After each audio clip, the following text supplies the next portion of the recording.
Hello and welcome to the Random Party Generator. We are giving you a random party. With me is Rob Conley, Mr. Bat in the Attic. Holding half the show on his shoulders is Glenn Hallstrom, Old Man Grognard, author extraordinaire. Author extraordinaire, alleged. Alleged, all right. You're an And author. with us today is Don Samora with the Tower Games. Alleged publisher. Alleged publisher. He's a bit more than alleged. He's an actual publisher. Yeah. Actuality. Whoa, wait a minute. Let's not undersell him because I learned a few things over the past year. Don, you make models for people, right? He does. Yes. Yeah. Oh, And some of yeah. them are like fully articulated. They got little logic and move. And Oh yeah. Yeah. Fully lit. Yep. Yeah, he does some amazing stuff. Which will be auctioned off Some of it will be auctioned off. Yes, at WizardCon for the certification. Yes. for Tim Kask's thing we're doing in Tim Kask's name for getting people Adobe certified for InDesign and Photoshop. nice. Very, Yes. very cool. Yes. So, by the way, just as a side note, on the Discord server at Performant Live, I had people have been asking me, are there examples of live play on this channel? And except for, I guess, 2 sessions of Shadow Dark, there are not live plays on this channel, and there's a reason for that. For the most part, live plays are not exciting. And we are. I don't know, both the ones we ran were exciting. Definitely for us. And we actually had a good response to it. But if you watch most live plays that are regular online, they are either boring as hell or they are fake. Okay, they're not really live plays; they're actors. Yeah. More of a theater. Yes, Uh, yes. And I find the ones that are for instance, Thaco's Hammer. We did a few live plays, but it was in a podcast and it wasn't on YouTube. Mm-hmm. And it was a lot of fun. Oh, it's fun for the players. Now, I mean, it's yeah. Now, more interesting. Now, years ago, before this YouTube channel was a real YouTube channel, Mhm. I do occasional videos with dragon puppets. I called you. I got you. All right.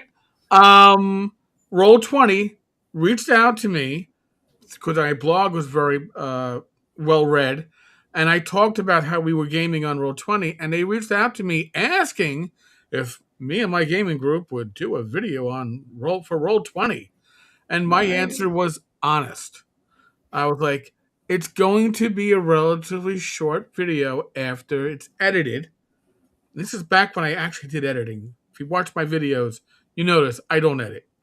But this was, I said, after I take out the politically incorrect jokes and the ball busting and the random chatter, a 4-hour session's probably going to be about 90 minutes. Wow, you gave 90. I'd be guessing more like 15 minutes. Yeah, well, I was trying to be generous. What's wrong with 90 minutes? That sounds like a decent length. But I also said, I don't use a lot of the bells and whistles on Roll20.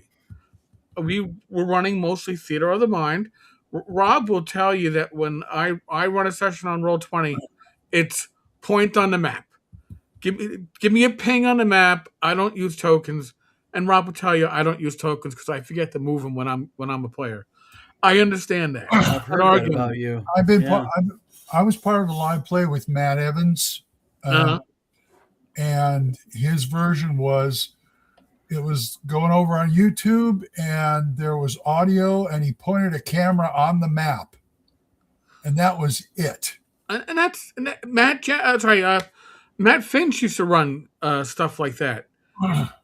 The thing is. Well, yeah, but me, I use the dynamic lighting and. Oh yeah, Rob. I am a full course press. If Roll20 wants somebody here, I'm going to throw this out there. Roll20. If you want someone that uses all your bells and whistles in a session, Rob is the one. Okay, Rob is the man that you want. Tell him to get a channel, or you can use our channel here. That's fine. But listen, have you ever watched a game session at a convention as standing by? It's interesting for maybe 5, 10 minutes, like you're watching it from the side. But do you really want to spend 2, 3, 4 hours watching it live? No, because you're not part of the excitement. You're watching other people have a great time, and you're Well, there. theater of the mind. But Yeah, doesn't I'm not in Critical there. Role edit their Even Oh, hell.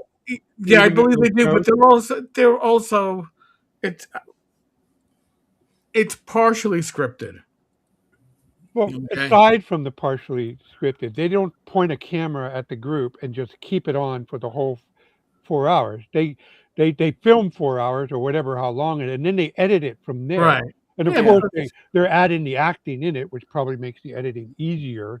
right, But they're not subjecting you to raw footage.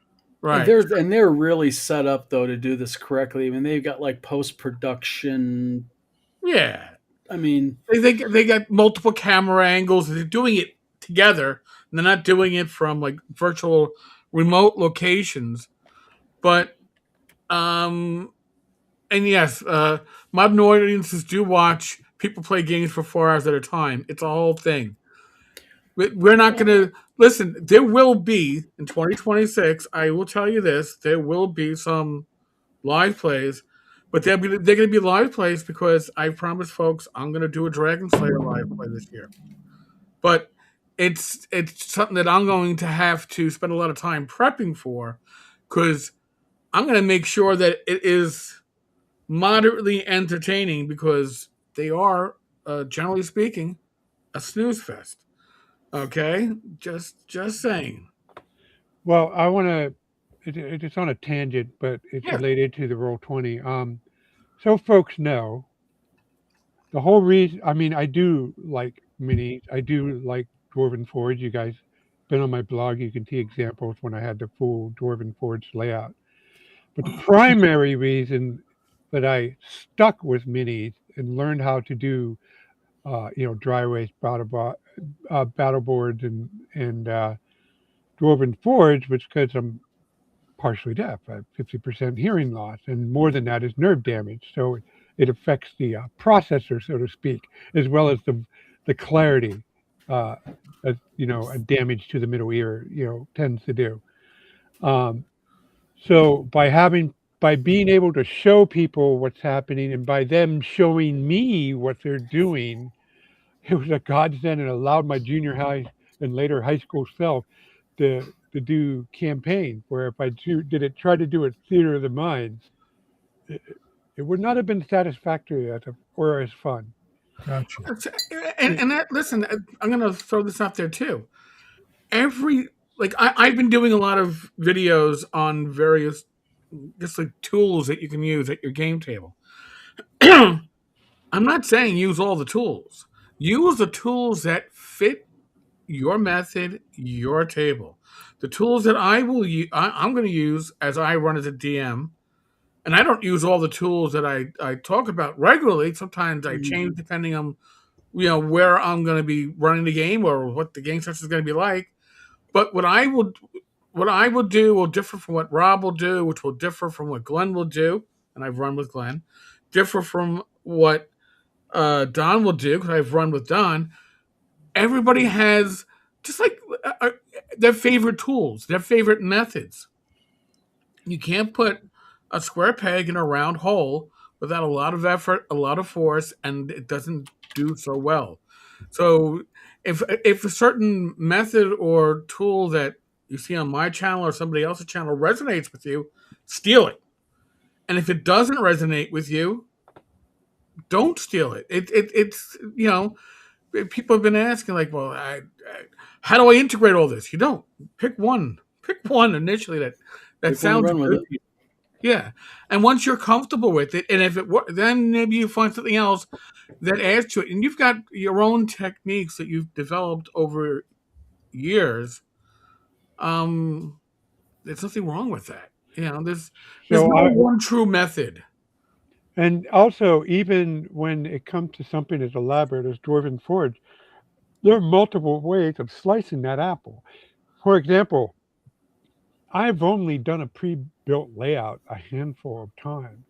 Mm. The bulk, what I've learned to do was organize my Dwarven Forge in such a way that I can build the dungeon on the fly, and it does take a little longer than just a verbal description, but the trick is to have it organized behind you, and as you just you're going to give a verbal description anyway, even with Dwarven Forge. So as you're doing the verbal description, and my hands are flying, throwing out the pieces, and then I'm done. And so it works. But I will say it's not as elaborate as a pre-built because I'm not going to take the time No, you to put can't. it. No, you can't. I'm going to use the basic corners, walls, and then I have a box of prop, and I'm just going to throw a few props to detonate the major terrain. But it's nice in that when you have a pre-built layout, that's Eric's experience with. I think Mhm. it was B1 or something that was built out all. Oh, all I was using the Mouth of Doom from Rappahathic, which was beautiful. Sorry, I should say that. Let me revise this. It was beautiful the first year or two. I ran it, but after a couple of years of it being assembled and disassembled and assembled and disassembled, uh, the reassembly became more of like a random, let's see what fits together, and it morphed into something other than what it was.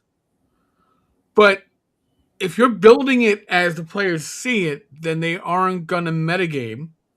But if it's built on the table and your players sit down and it's all there on like a 10 by 10, 100 square feet on the table, guess what? They're going to metagame.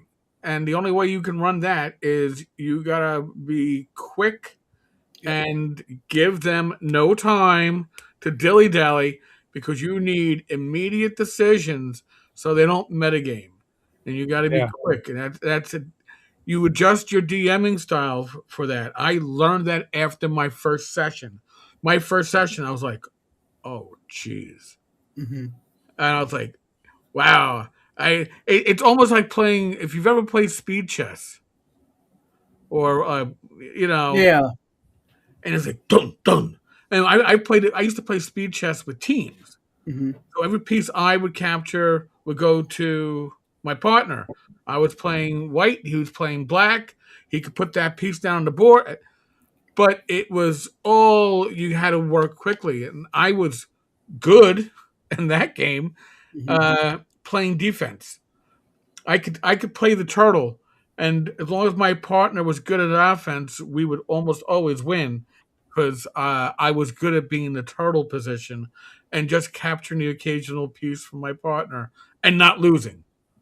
You know, Just okay. So okay, Chthonic Musings, you had your laugh. You had your laugh. John Miller had a question about the RPG Gamer magazine, Don. He wants to know when he'll be able to buy it. Also, will there be subscriptions? And are you accepting submissions, I guess? yeah, Paul had the same Yeah. question. I'll go to order. Number one, yes, we're always accepting submissions because we have new editions coming out. Number two, yes, the magazine is coming out the end of this month. You will be able to do either single issue or you can go ahead and subscribe. There's going to be 5 issues per year, 4 quarterlies with one end of year kind of mashup and everything. So, and if you do a subscription, you get the PDF downloads for free also, along with the printed copies. Very cool. All right, so Rob, Yeah, Rob, I'm sharing. I found some photos of my setup. okay. Oh, So wow. so this is before Dwarven Forge. For some reason, I have a friend named Dwayne who's a master craftsman, and occasionally out of the blue he will just go on a tear, and he decided to build his own Dwarven Forge, and he let me use it. Is that all foam, Rob? No, that's all wood. Really? Yeah, yeah, yeah. He built that. Said never again. He almost killed himself. Cut up. But nonetheless, In my lifetime. so I have this box that's nicely organized, and as you will see, So there's my battle mat. There's my table. Nice. But here's another setup. I built this on the fly. This is part of the same dungeon, and I did have some resin dwarven forge. That's where the door came from. So I kept those handy. And you can see another layout, and you can see the minimal props that I use. And then another layout, and yet another layout, and also, oh yeah, I was running Ruins of Vermont with my Majestic Waterland stuff. Nice. But this is how I build things. By having that box organized, I was able to build things quickly on the fly and get most of the benefits of Dwarven Forge. And the player seems to enjoy the spectacle. Oh yeah, it's engaging for them. It's they can get into it better, I think. Yeah, I just use I've got a set of blue dungeon tiles, and I remember those. Yeah, I still got the whole set. And what I do is basically I lay out the dungeon like the night before during prep or whatever, take a picture of it, then print it out on the printer and label the tiles and 1, 2, 3, tile 1, tile 2, tile 3. So I do that too. Yeah. So because the damn things have a grain, and you have to account for that when you do your layout, or you don't get the in-between walls right. Right. So that way I can go, okay, this piece goes here. And I can still do Fog of War. So nice. Yeah, what I did is I hacked the Dwarven Forge website because they had a dungeon builder on there using their tiles. And I was able to access their folder with all the images, and I just downloaded it so I can build my dungeon with CorelDRAW, which is easier for me. nice. Not that they did do exactly a bad job, but it wasn't a good job either. So Nice. And if you were ever wondering, now you know. Yep. oh yes, Melmon. So back in the middle 2010s.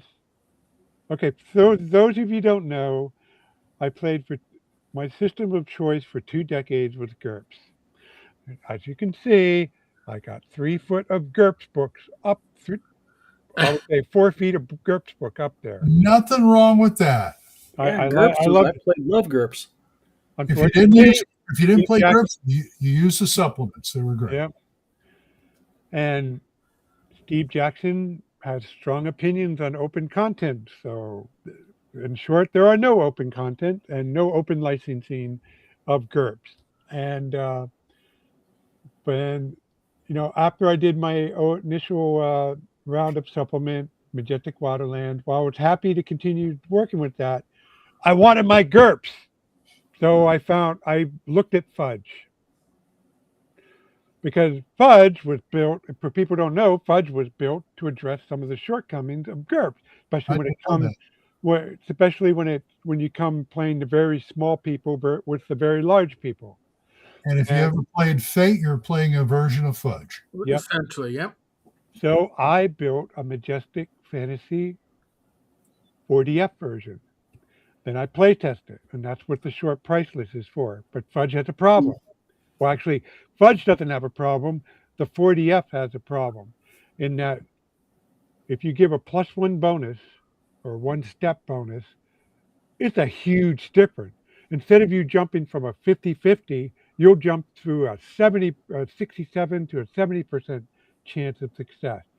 And even the math idiots in my group noticed the problem when they applied experience to the character.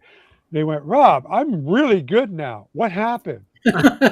And they didn't like that compared to the other system. I mean, they wanted to be better, but not that much better that quickly. Mm-hmm.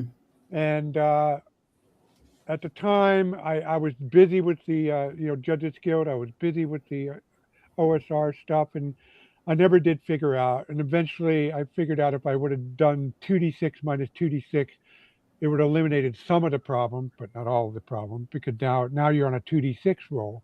You're in traveler territory, basically. And but by then, I did too much work with my Majestic Fantasy, and I made Majestic Fantasy work the way I like it, and that's what I'm going to stick with. That's your story. You're sticking to it. Yep. Yeah, when I came back to gaming, I was gone from gaming from 97 to 2007, 2008. When I came back, I found all the like interesting like free games, and Fudge was one of them. Mhm. Was it by O'Sullivan? I was like, and I'm like looking at it, I'm like, oh my god, this you could do so much with. And I was overwhelmed with how much I could do with it, and did absolutely nothing with it. Yeah, if you want to get into Fudge, this is the book to get. That's the one. Yep. Yep. Okay. Yep. Remember, guys, this is not pick it up and just run it. This is a No. toolkit. And I've got somewhere in the closet a set of not fate dice, fudge type. Oh, I got fudge dice. Oh my god, where do I have wooden fudge dice. I mean, I got more buying the fudge dice because I thought, why are you getting just a few fate dice when I can get like 12 fudge dice? They are on the shelf over here somewhere, and God knows where. Yes, that's something that turns. Sometimes people get turned off. It's like DCC. You got to use different dice, and some people don't like them. Oh yeah, Right. So, roll the fudge dice. Point the camera down. Yep. Oh yeah. So I wrote a 0 there. Another 0. Oh wow! I wrote a +3. That's not common at all, but that's fudge dice. So you have plus, minus, and blank. 2 faces each. Mm-hmm. That's right. And while I have this out, for those of you who are fans of Stranger Things, Oh yes. this is not a recent facsimile. This was the one they made back in the day. Oh, so Nice. the original Demogorgon. The original Demogorgon. And then I thought watched the show season 1. It's like, that miniature looks familiar. I got that miniature. Pulled it out. We went out.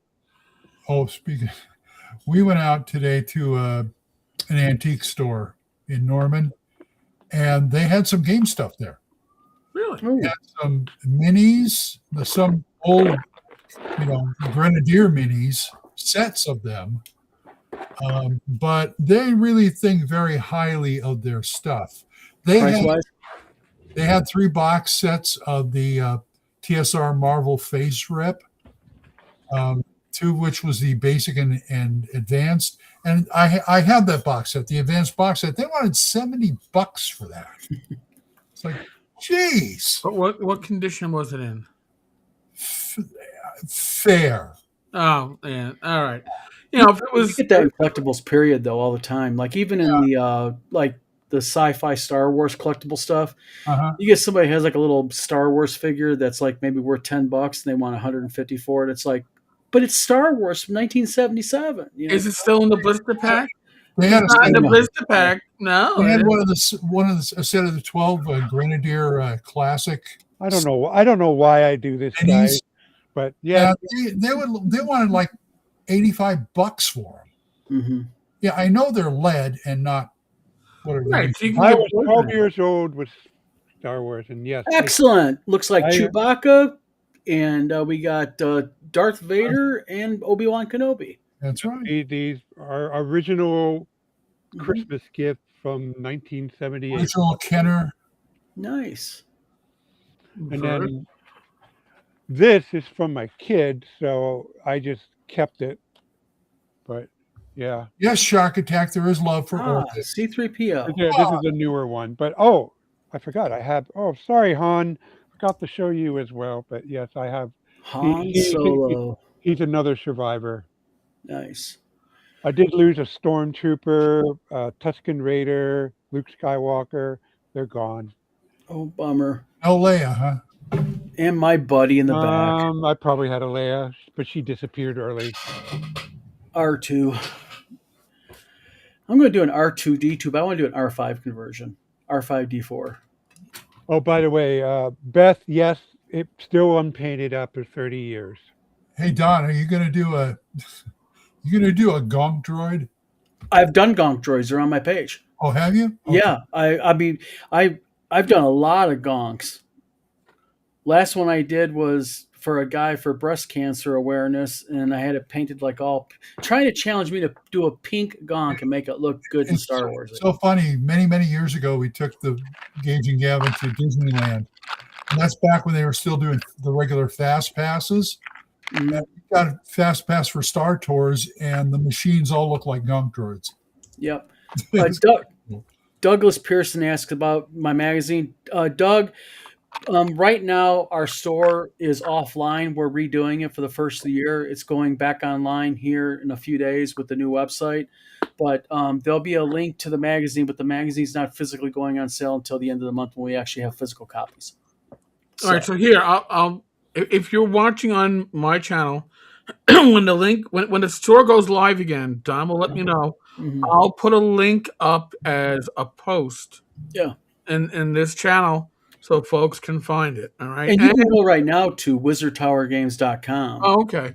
Yeah, you can go to wizardtowergames.com. That's our core. That's changing. That's going away here in a few days once we get the new website up. So, but I'll make sure that the information is available. I will do a post. And here, I'm going to address something. OSR Christmas is going to come alive again. I'm going to put the paddles to it probably on Sunday. Mhm. If I don't take my Tylenol, I have a splitting headache that goes on from the sinuses from this damn flu. So if you've noticed me to be a bit more dopey than usual on these live streams, it's because I'm a bit more dopey. We understand it takes you a while, but if it takes any longer, you could just do like OSR Valentine's Day. Yeah, I know, but Christmas in January. But I didn't want to start doing the matching between gifts and gifters and all that stuff Mhm. without being relatively close to like competent. Yes. Just throwing it out there.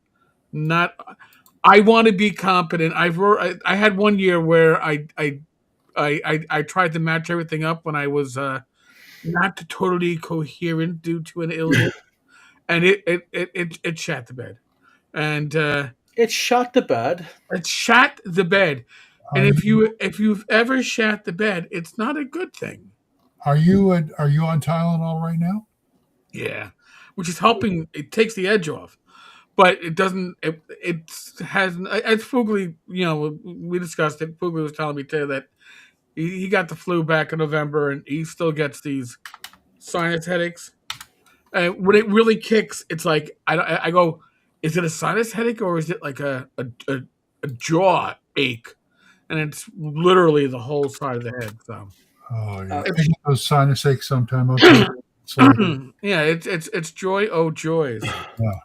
But I've got a history of sinus problems during my life, and I know those. No, Beth, I've had 2 blood tests this week from 2 different doctors looking for, and one is a nephrologist who's on top of this. But yeah, no, it's not liver damage. I haven't been taking mega doses of Tylenol. It literally is. I got the flu Saturday after Christmas, and yes, I got on the Tamiflu right away, which took the main symptoms of hacking up your lung and Nice. sneezing constantly. You got rid of lung cookies, did you? Oh my God, yes. I sounded like a 2-pack a day smoker for a bit, and yeah, no. So, and by the way, Beth, I see a nephrologist, a cardiologist, and an endocrinologist, and 2 were this week and 1's next week. They all. Well, you've got all the ologists all right in your hand. Right? I've got to. I didn't mention the podiatrist, but that's because it's not until next month. Don was sending me dirty pictures, and those are your gonk droids. They look really nice. Thank you. Yeah, I do a full size Han Solo and Carbonite, R2D2. Yeah, it's beautiful stuff, man. Yeah. Yes, Fugly, it's not a tumor. It's not a tumor. It's not a tumor. It's not a tumor. Oh, God. God help us, each and every one of us. Are you sure? I've had a tumor. This isn't a tumor. Okay. It's, I no, listen. There's a lot of things I can't take for decongestion because of high blood pressure. So Mm. I do it anyway. But that's me. So I know. When you get desperate, you're like, yeah. I mean, I'm not supposed to take Advil, but I take Advil. dude. So anything new in anybody's gaming thing? Rob, you got any new projects coming down the pipe? No, I'm working on the old project. There you go. Yeah, I guess. Yeah, I got one thing to show. Proctologist. No, I worked it out with a finger. So it's not it's particularly exciting, but it's a counter tables. I'm a big fan of Oh yeah. Tables. the Monster Manual 2s. I think they use a D8 and a D12 for a 2D20 for a 2 to 20 result. But what that mechanic does is creates a plateau. So all these common results here have equal probability of showing up. Ah. And I recognize that program. And what I did, yes, this is InDesign. And so what I did is I elected to do a 1d4 plus 1d8 and structure my counters. So I'm going through and I got to finish up these encounters. And I didn't really plan it, but I realized after looking at I was double checking stuff against my island of Piade. I realized I did not account for rumors, so I am scrambling. So I generated rumors. Good. Rob, what question for you? Why do you use InDesign for that and not Corel? Okay, because Corel does have Trick question. pages. Corel does have pages. Corel has interlinking text box, but Corel doesn't really have a sense of the page with columns and stuff. It's an illustration program. You draw vector image with it. You have those tools because sometimes your vector image is a poster or some other thing that involves a lot of what version of Corel are you using then? 2019, because the later versions suck in various ways, but I like the newer versions because you can actually make the newer versions actually function like InDesign. I did not know that, but I do have 2025. For the first time this year, I bought the subscription, although I did buy 2024 thing. But I guessed on. I know I stopped sharing, but I'll fire it up in a second. I'll show you exactly what the problem with 2025 or any newer version. But basically, they don't handle my giant maps well. Really? Because how big are your maps? Because I pull really large stuff in Corel Draw. Okay. To be clear, it handles them, okay, except for one very important detail, Steve, which is even with my hot rod of a computer now, it's going to take me a minute to fire up. Dun dun dun. And here is me dancing really fast, trying to fill the air. Yes, we are geeking here, gentlemen. And ladies, yes, we are doing the best geeking we can. By the way, on Don and Rob are no longer allowed on a show together. on Wednesday, this channel hit 9,000 subs. Congratulations! At the moment, we're 5 away from 9,100. So nice. I want to thank everybody that supported this channel. The 2025 ended on a really high note. Well, aside from the fact that I got the flu. But really, it's been a really strong note, and the support for this channel is amazing. And some of the comments I've been getting on the videos are humbling. So I have a question. You can have a question, Glenn. I've shown this before, Oh, whoa. This drive-through RPG Oh, okay. PDF, the B movie title generator. I love it. Okay. Okay. The first table on here to roll on is a D50. How do you roll a D50? A D15 or a D50? 5-0. 5-0. You know what? What's his name? The guy with all the great the perfect dice used to have a D50. Zachi. Sachi used to have a D50. Yes, But yeah, but it was basically like their D100, which was a round ball with 50. Yeah. 50 nubs on it. You just take a percentile and you half it. Yeah, I mean, They- as long as it's an even didn't- multiply of a D100, they just Yeah. do the D100. Okay. Yeah, I think didn't Goodman do like a D50 book or something like I that? thought it was weird because I opened this up and the first D50. What the hell? D50? Who the hell uses a D50? But that's how you. Oh, well.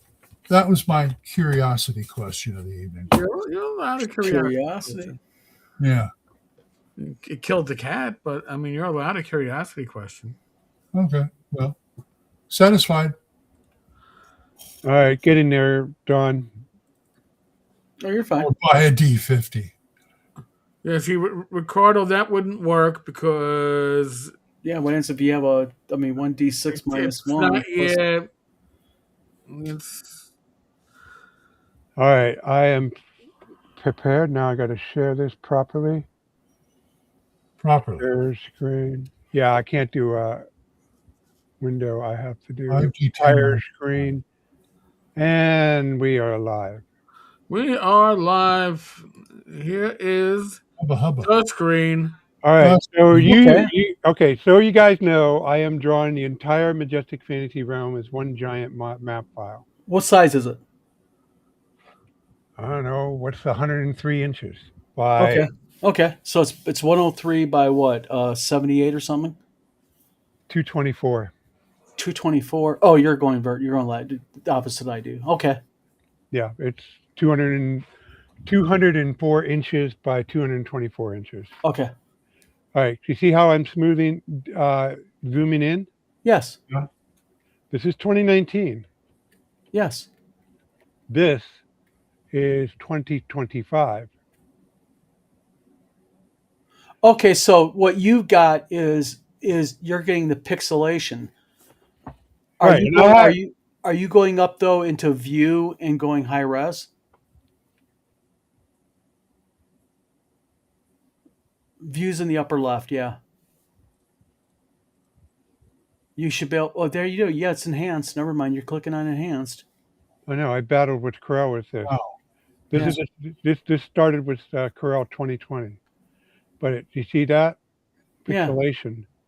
That's weird. It doesn't do it in mine. That's really strange. You got to be shitting me. No, I'm telling you, I'm not. I've done this on 4 different computers. So I am telling you right now, I religiously love Corel. I do big maps. Matter of fact, my world, I'm printing on large format. In my large format, the largest I've ever done or pulled up in screen is right around probably about 400 inches wide for large format. And it's nothing but vector images? And it's all vector, yeah, and I have no problem. You don't get pixelization? No. It's cool. It's a cool map. I like that. Thank you.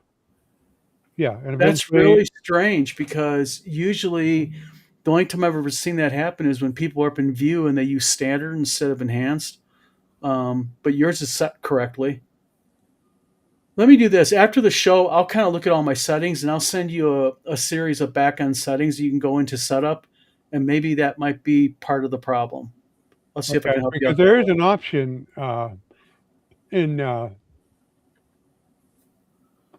there is an option in here where I turned it on and it made it better, but didn't eliminate the pixelization, but it made it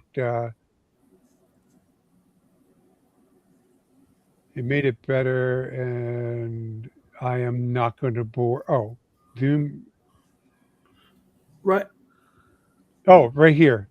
Low resolution preview for responsive zooming and panning. So if I go here, let's try this. Maybe it's a consequence of having that on. And now I go to view, enhance. Oh yeah, yeah. If you don't have that turned on, Glenn, this is. I'm sorry, Don. This is what happened. You don't see anything. You wait, wait, and wait, and wait. You're waiting for. I'd be interested to know what kind of computer, what you're running as far as RAM, and also there you go. i7, 64 gigs of RAM with a 5070 GeForce That should 6070. be plenty to run that easily. Huh.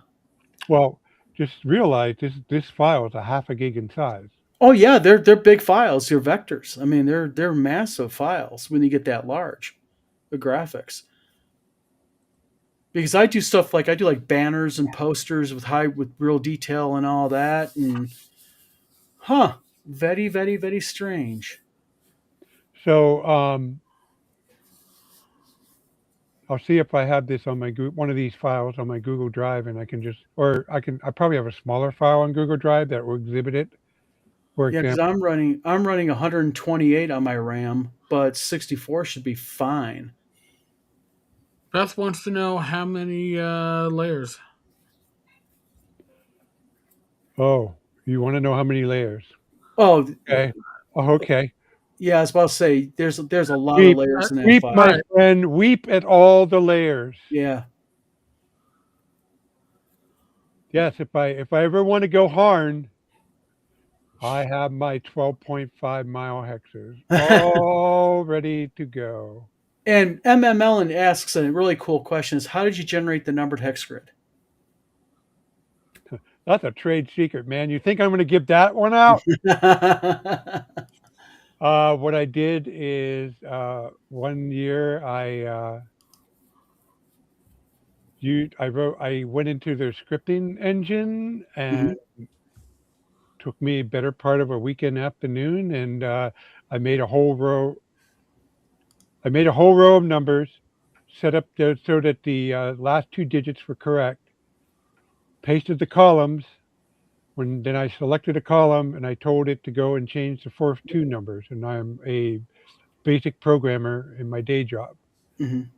And what's not a basic programmer, but I meant I use Visual Basic as one of my programming languages. Nice. So I know how to use their scripting engine to generate what I need.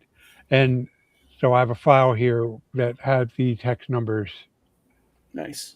And I just paste them in there and call the ones I don't need. Very cool. Hello. Anybody else have any question before I turn this off? Nope. Turn it off. Turn it off. Turn it off. Oh, my eyes. So that, folks, is a peek behind the magic, so to speak. See, that's what I want to start doing with the new publishing, the Wizard Towers. I want to but I'm wondering how many people I'll bore to death is to show how it's done on computer, but also bring them into the shop and show how the actual printing and binding is done. I mean, it's like people don't realize the science behind it. Right. Oh, yeah. And I think that would interest people, is to show people how to print and bind and do. Yeah, I in fact, Don, for Christmas last year, not this year, or not in 2025, but 2024, Kellyanne got me a bookbinding kit, so I made my own hardcover. Very cool.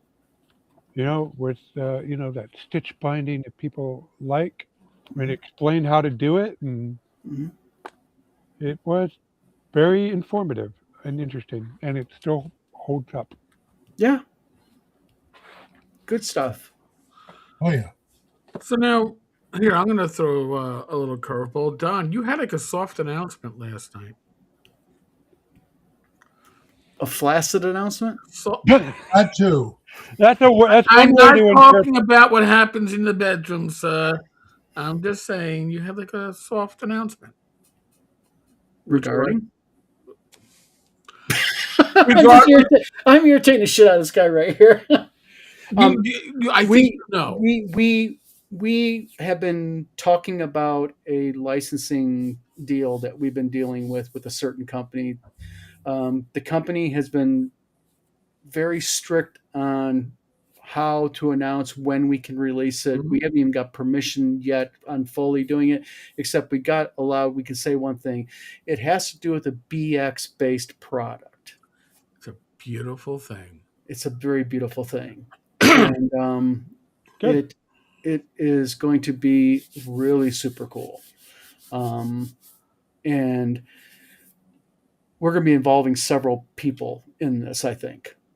And so I understand, without giving anything away. Hopefully, if it goes well with you, this means they might be amicable to working with other people, right? They already are. This company already is working with at least 1 to 2 other people that I know of,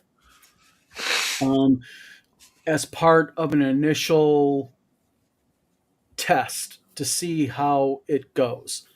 So I think it'll be received very well, because that's been my argument, is that there is another element out there that's a lot of money's being left on the table, and with that other element being brought in, I think that'll generate, I think, a lot of positive. It'll stop a lot of this arguing online over what's better, what's not better, so to speak, Right. because things will be. And I really hate to use the word modernized, because that's really going to catch a lot of shit from a lot of people, but it is going to be modernized, but not in the way that people are paranoid about. I think I know how to deal with it. The presentation is going to be modernized. Right. Yes. Yeah. And maybe the text will be edited to make that which is unclear in the past clearer, and added more content added to it to expand it and make it, in my opinion, better. Sure, because I understand that pressure quite well. I don't have it here to show you, but I did that with the Judges Guild Wildlands book. Yes. I didn't change what Bledsaw, or in case of the later ones, what other authors wrote. Mhm. But I went and edited it. I rearranged it. And there was some stuff that after I parsed it a while and played with the tables, got what they were going for, made sure the way my revised guidebook said Well, was understandable. Well, also, Fugly, to bring up a very important point, I am not saying anything about what the game specifically is. So, as far as BX or Back Me, I can't say anything about that. I can't really, because I have no knowledge of that really.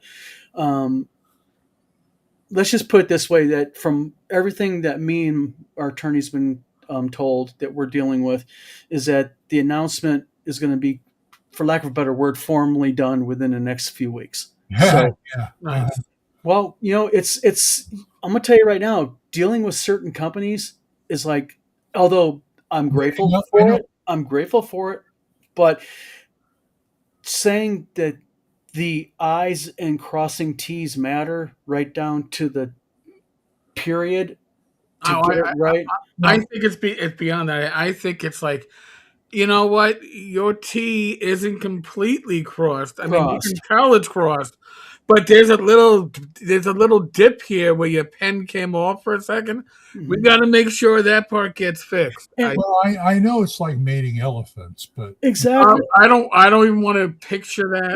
Well, Fuse Blower says something very interesting. He says, "Oh no, not the mythical modern audience, but keep in mind one thing, and it does not matter to me what game system you're talking about, whether it's D&D, GURPS, no matter what it is.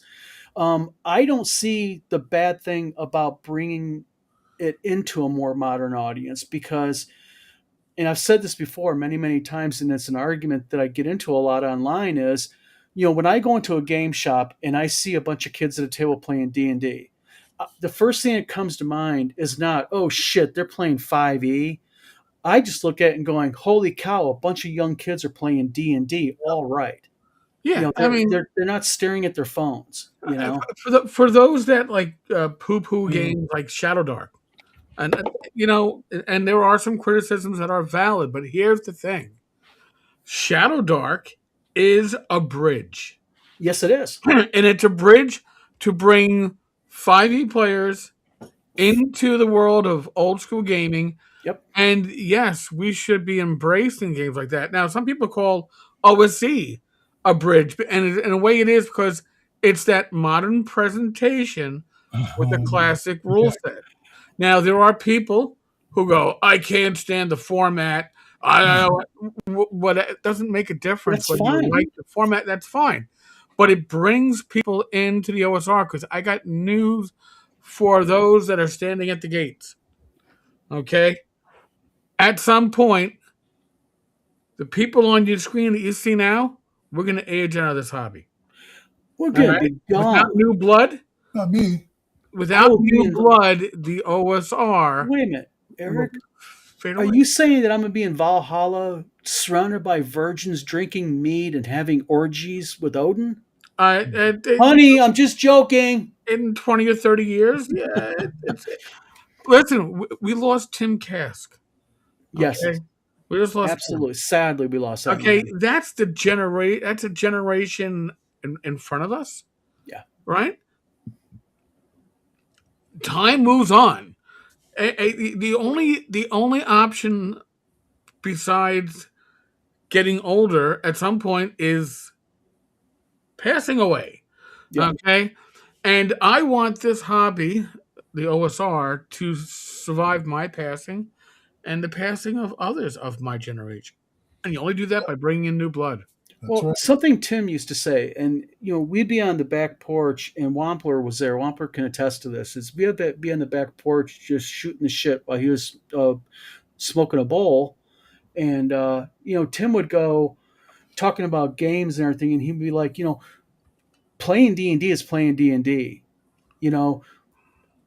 No matter what version they're playing, it's a positive for the hobby because it's bringing people in. Right. And think about it this way. I remember when second edition came out and everyone was like, oh, they messed up D&D. Oh, they screwed the game up. Oh my God. And people were just like going, oh, geez. And now what is second edition is one of the most well-loved editions of the entire line, Mm-hmm. So it's all perspective on age, I like AD&D 1E. That's I like that system. I like BECME and BX.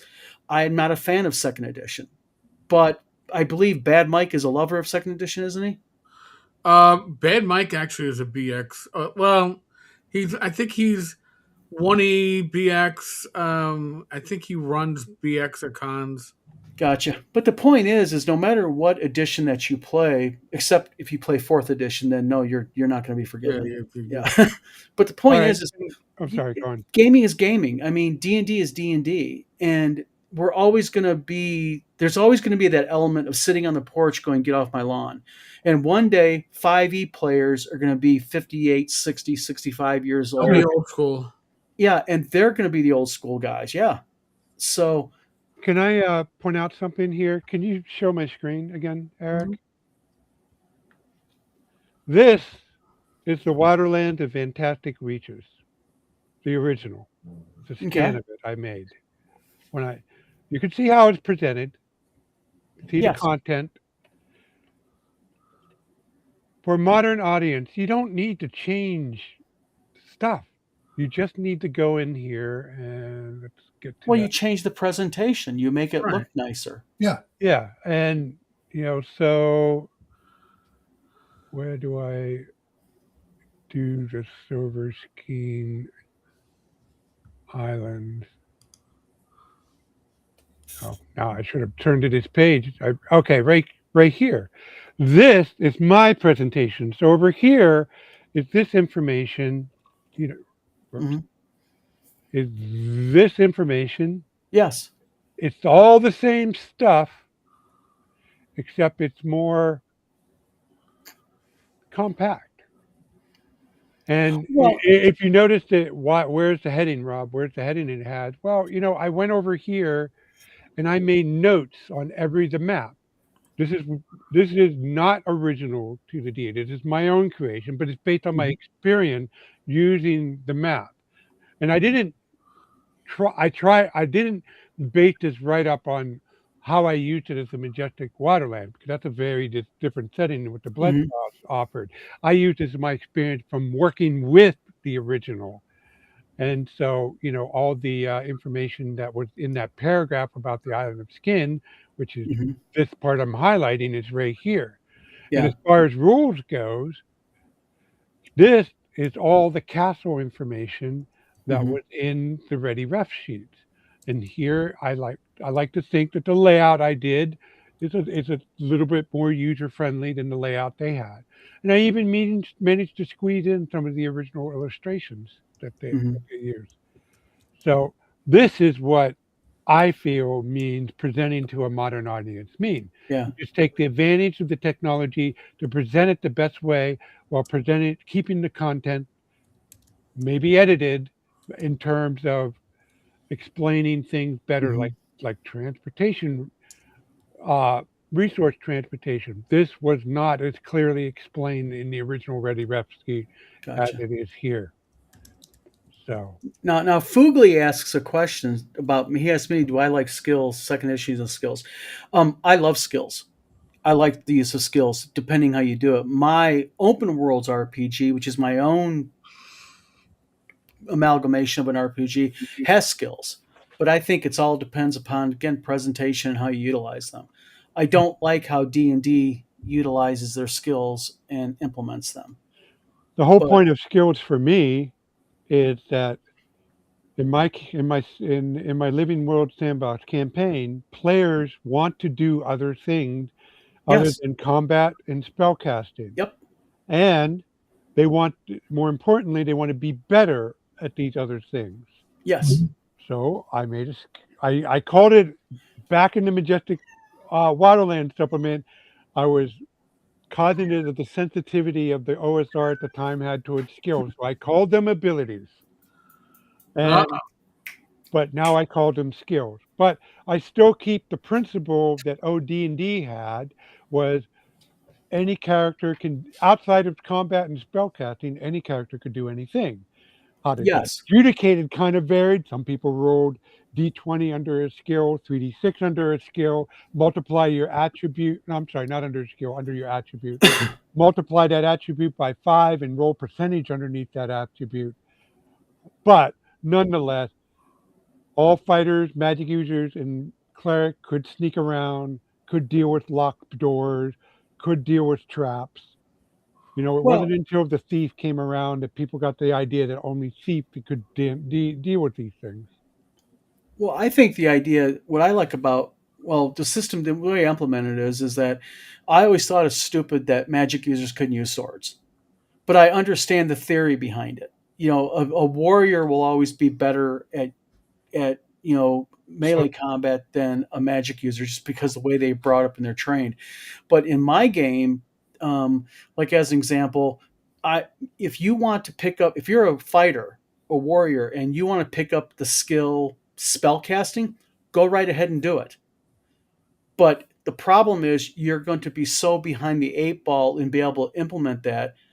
You're going to be, it's really dangerous for you to do that. So, because think about this, as a warrior, if you pick up a scroll, you could try to read the damn thing. Doesn't mean you're gonna read the scroll right. right.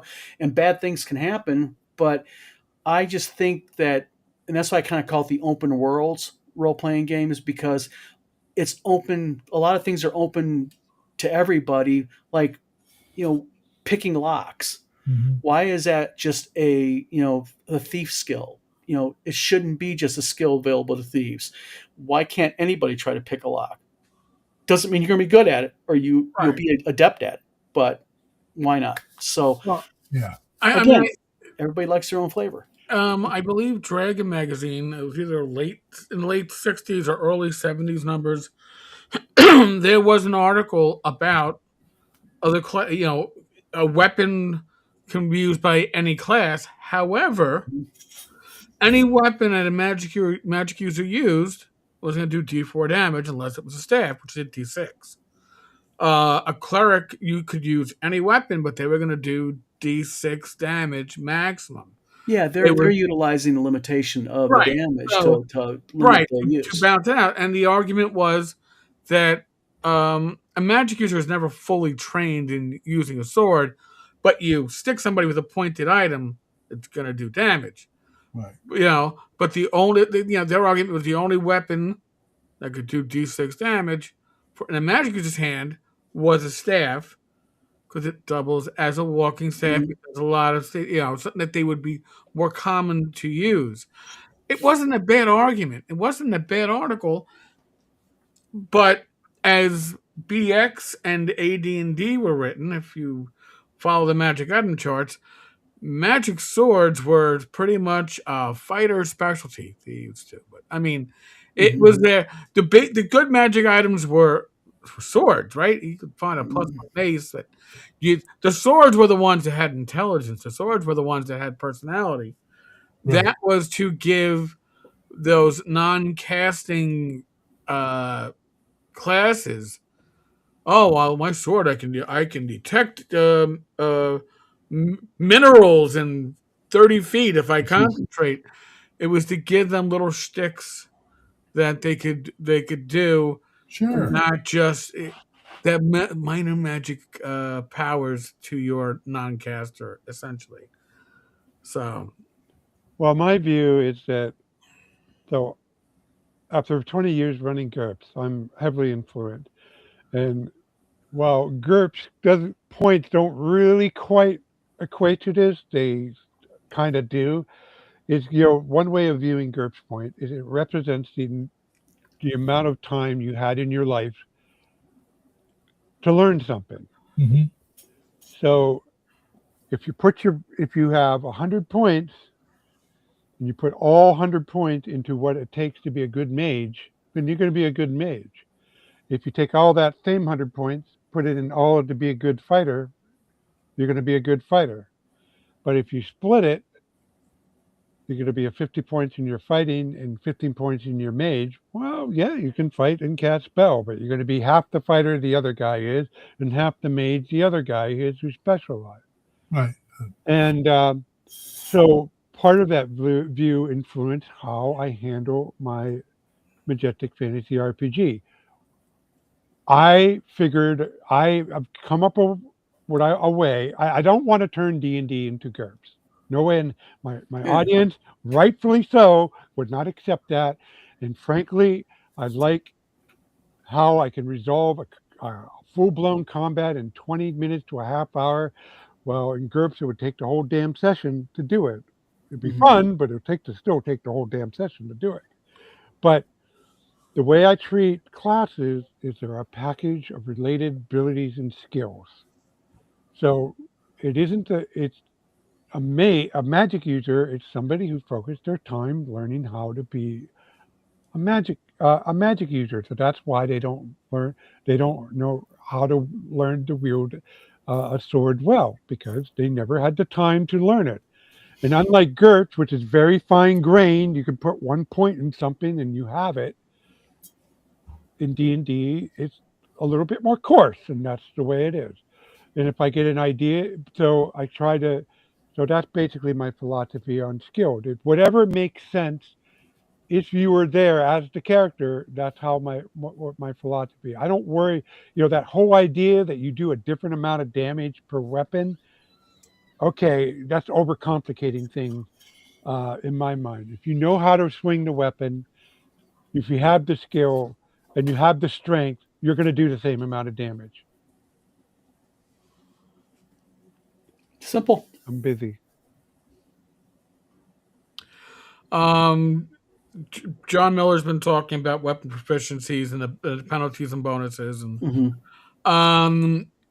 yeah, there weren't really weapon proficiencies in original D&D or BX. It was an AD&D conceit, and I am going to guess it was put in because of the idea of tournament play to keep people. Well, Gary was hugely behind tournament play. Yes, So I believe that was put in for that. And then the thing with proficiencies is once you gave fighters specialization, you essentially lowered their proficiencies either from 4 at first level to 3 or 2, because any fighter who didn't specialize or double special, you had to specialize, or else you were literally leaving your character behind, which meant that you weren't going to be using very many different weapons. And I always, as a fighter, and before Unearthed Arcana came out, enjoyed the fact that I could swap out my weapons so quickly because I had proficiencies in 4 or 5. Right. You know, that to me was the fun of it. I didn't start on BX. Okay, I started on 1E. So And the only thing I would say about that weapon specialization is if they change. Yes, okay, fighter gets weapon specialization. Yes, you are accurate. But you know what they didn't change? The What? monster manual. So all of a sudden you had these fighters who were way better. oh And yeah, they're still fighting the same monster. listen, that was the original 5E-ization, like 5 to 5.5, 3 to 3.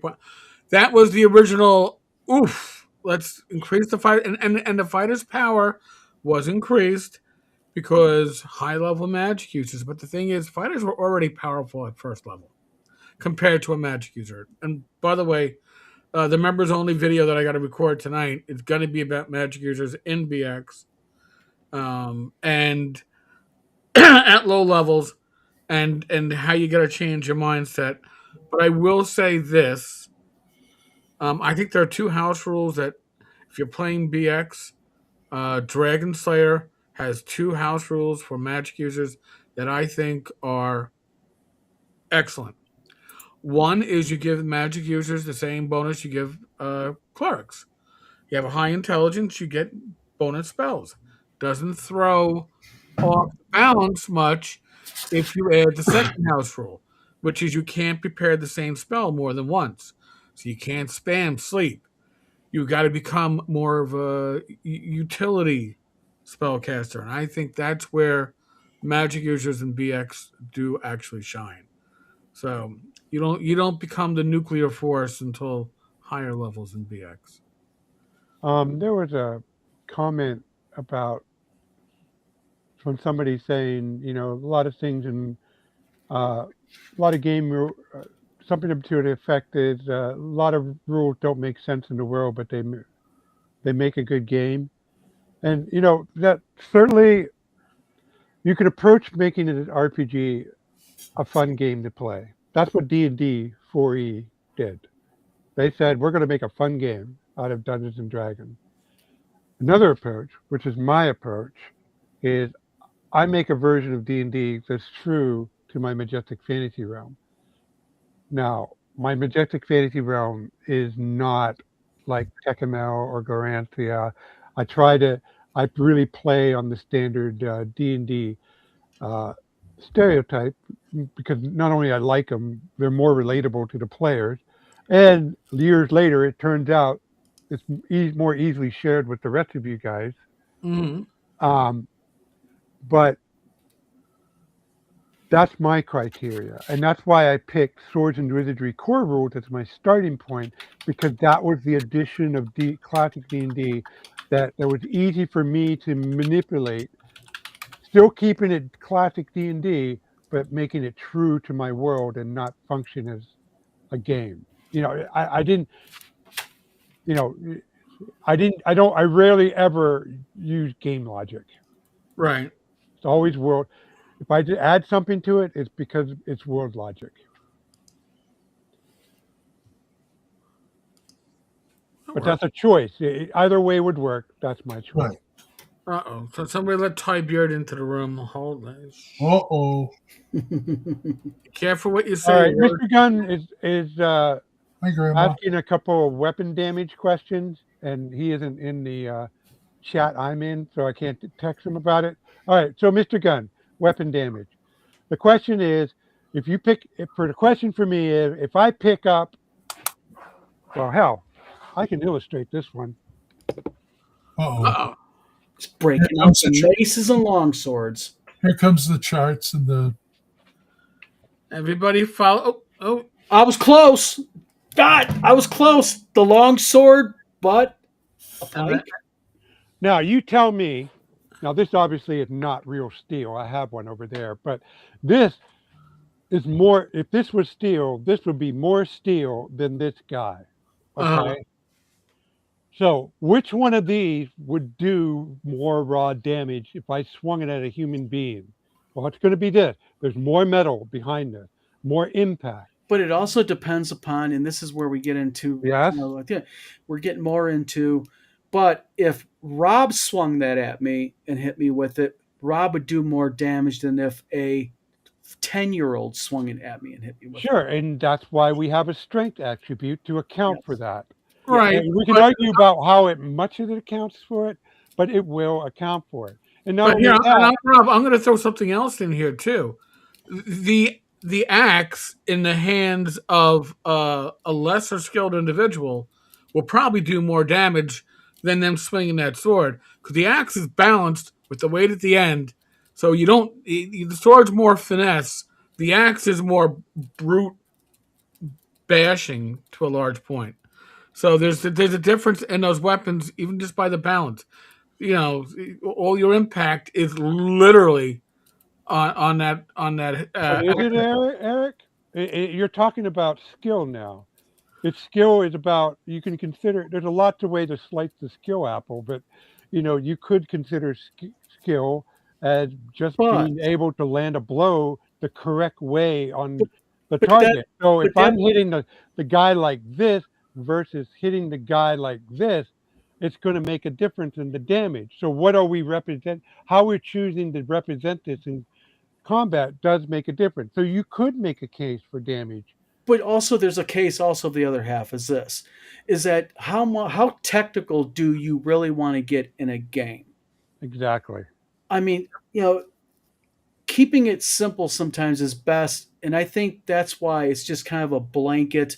Long swords do 1D, whatever. Battle axes do 1D, whatever. And if you kind of do that with just a few adjustments, your modifiers, I think that's better because then you get in. Because what I really hated about some editions is, well, you're going to do an arrow, you're going to shoot an arrow. Okay, what's the wind velocity currently going on? And it's like,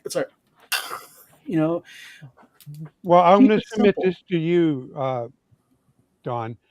So I didn't do that with my Majestic Fantasy RPG. Yeah, I have the traditional damage associated with the different weapons. Yeah.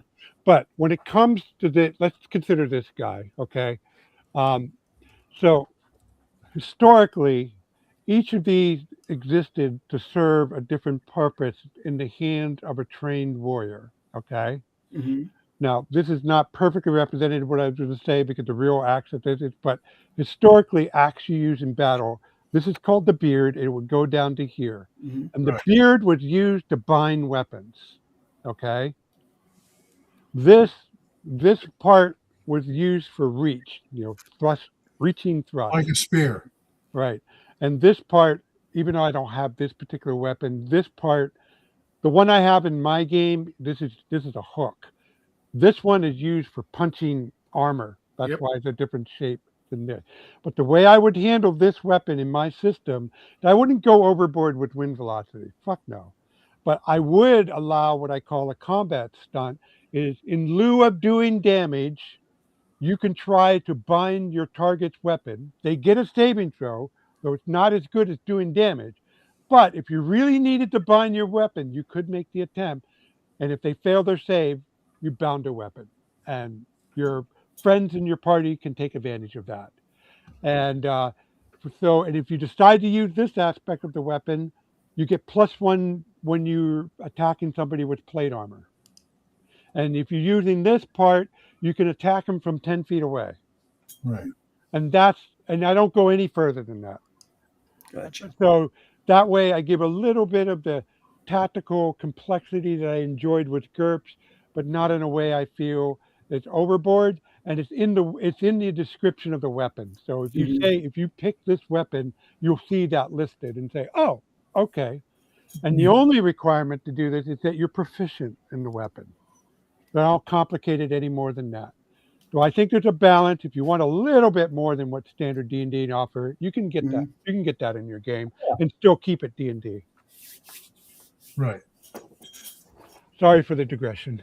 No, That's okay. that's what we're for. But now I got to place that axe back because I had to secure up there because I don't want that fucker to fall.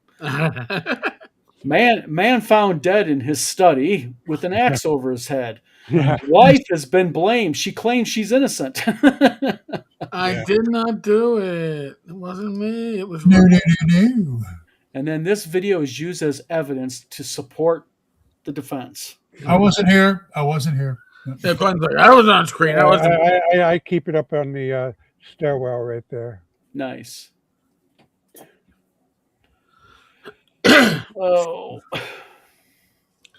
Oh man, we've been bouncing all over the place. We have been all over. Well, you got your title for this. If you need a catch-all title, the HEMA episode. Somebody came up with that in the chat. The HEMA episode. Yeah, HEMA is the crazy people who wear real armor and go at each other with live steel. Oh, with live steel. Jesus. Yeah. The riddles. Bring up a YouTube video sometime, and after you do HEMA. Oh my That's god. the crazy folkers. I They do full body contact, the whole 9 yards. Welcome, Mr. Gunn. Well, Crom laughs at them. Oh, and for people who want to see this in action, I have this part of a free download, so I'll share that with Eric in a second, and you can. Okay. Yeah, I before I came out with my basic rules for the Majestic Fantasy RPG, I have a double check that. You want to watch a video of people impaling each other on spears and longswords? Hey, the rumor had it there's a video out there of me kicking Joe's ass, so with a sword. Long sword, but a sword nonetheless. Historical European martial arts. Is that like being kicked in the balls? I don't know. I've been kicked in the balls once. And Well, it was not a Eric pleasant was experience. once at North Texas. No. Oh, It yep, only yeah. looks like I was kicked in the balls. Thank God. Yeah, James Spahn was getting a little crazy. Yes. Kicked in the balls. Bad Mike's brother dressing up in a thong and devil ears. I bet you there's shit that goes on behind the scenes that we don't even know about. Like with the midnight auction, there's a reason why it happens at midnight. You know? You know what I'm gonna do? I think I'm gonna show up there and just for shits and giggles, stand up, scream out loud, Beetlejuice 3 times, and click my heels while I'm doing it. There's the link. So either you'll get Beetlejuice or you will be transported to Oz. Hard telling. Or Kansas. I don't know. Another question that Melmon asked a while ago that I never got it. Something about hexes. Melmon, can you repeat that? He asked you. I think he asked you about hexes are not as good as squares. He thinks squares are better than hexes. There was a question that related to that. For overland maps? No, hexes are way better. Hexes, I think, are way better too. Maybe I had it backwards, but there was a question regarding one was better than the other. But I agree, definitely hexes are much, much better. Yeah, I think hexes are better for internal dungeon crawls, even. If you want, I really wanted to believe. Just like they do in X-Files. But GURPS did come out. Steve Jackson did come out with tiles that were dungeons with hexes. Wow. It sounds good, but it doesn't work as well as you think it does in practice. Really? No, because listen, when we're dungeons, right? Because dungeons, you're dealing with straight hallways. True. I didn't think about that. You're right. And honestly, the best solution I found is basically draw it out to scale on the battle map with dry erase, or use Dwarven Forge. And that's no longer my travel kit. And pull out one of these bad boys. Hold on, Rob's getting ready to whip it out. Those of you who kept your mage knights know what this is. Ah, yes. So this is a ruler. The floppy ruler. The floppy ruler is a mage knight. It is tough, durable, takes a licking, keeps on ticking, and it does its job of measuring. So somebody says, I want to move 20 feet. You put your finger on the 4-inch mark, 20 feet. Okay, that's where your mini is. Rob's got all the toys tonight, doesn't he? Oh yeah, Wow, yeah. that's My it all. son, and I got some exclusive. This is my son made this, Oh, Ah. and because I use maps and they roll up. Sewing weights was handy pull out little drawers. Nice. So those of you who will be seeing me at Page, you'll be seeing me use this in action. Oh, and it's an official OSR box. Oh, official. Yeah, I asked him to print it so I can put one of the. I forgot who made these patches, but they're really awesome. And and I also have my bat in the Is attic. that a patch or a sticker? That's a patch. Nice. Oh yeah, very nice. oh darn it! We've been at this OSR. It's going to be 20 years this year, and Dennis Moore used to put. I was put about to those say, out. I can do stickers and I can do laser etch plates, but I can't do patches.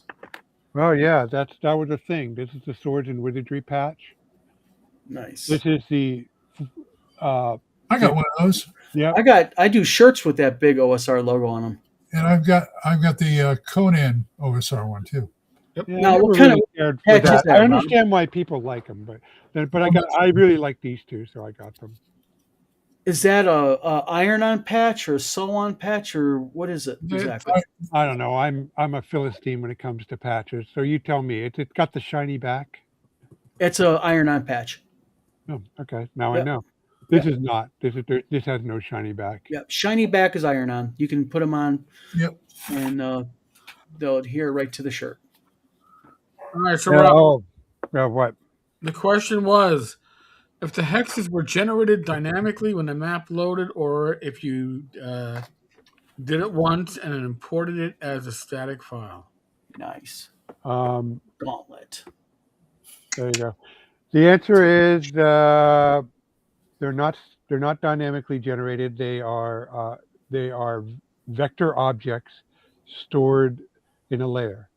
So they're not an image. They are each hexes you see on there. Or no, that's not true. That's not my trick. My trick is because you can't load a hex field that big.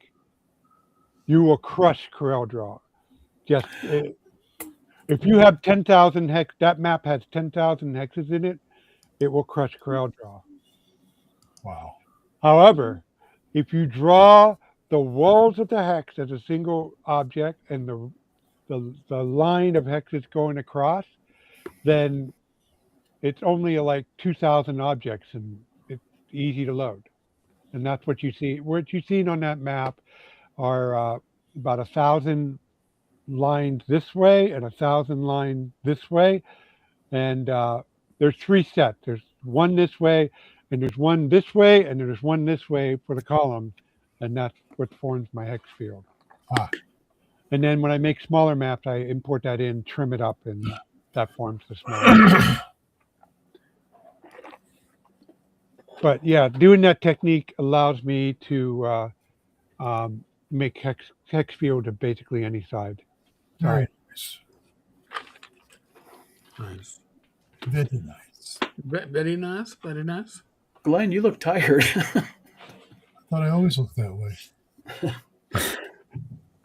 Yes, but from our New Year's Eve presentation, we got to see this from fully awake Glenn to sleep Glenn. Glenn was a little bit more than asleep. We saw all the phase changes in between. Glenn was like, Glenn was mellow. yeah. They call him Mellow Yellow. I managed to go on. I'm still I managed to go on GoFundMe today to put a GoFundMe up, and I, off the bat, screwed it up. Absolutely screwed it up right off the bat. It's not hard with GoFundMe. So, yeah, you're probably right. I thought these online places are foolproof now. No. Nice seeing you, Mr. Gunn. By the way, I actually forgot I had a Ko-fi account or a coffee account, as they call it. Oh, jeez, yeah. I I do. forgot I had it until somebody donated $25 to it, and I was like, Hey, Hey, I got a sale on itch.io. "It's Of my nice." most expensive product too. I don't cut my prices for itch. Yeah, somebody bought a copy of How to Make a Fantasy Sandbox. Well, that's good. That's a good product too. Really, it's written so the average gamer can grok it, which mhm. is important. I mean, like I've one of the comments on my videos is like they appreciate the videos because I'm not talking down to anybody, but I'm breaking things down to digestible pieces. Right. And you can go to some channels and they have good information, but it's like an info dump, and info dumps don't generally don't work very well, especially if like I talk about block text. We all remember block text back in the classic TSR adventures. Some of it was like the read aloud was like one whole column. Three paragraphs or something like that. I mean, you lose your players with that. Nobody's paying attention to your monologue. I even back in my younger days, I used to always wonder. It's like I understood like for the tournament adventures, like you're setting it up. The great evil Khan has done X Y Z, and it's the setup. That's fine, but in your regular campaign, you don't want that. Oh my Mhm. god. I've been thinking of offering a service on Fiverr where I can read box text for intros and stuff for GMs, so they don't have to do it. Oh, speaking of, I'll talk to you tomorrow about it when I send you info.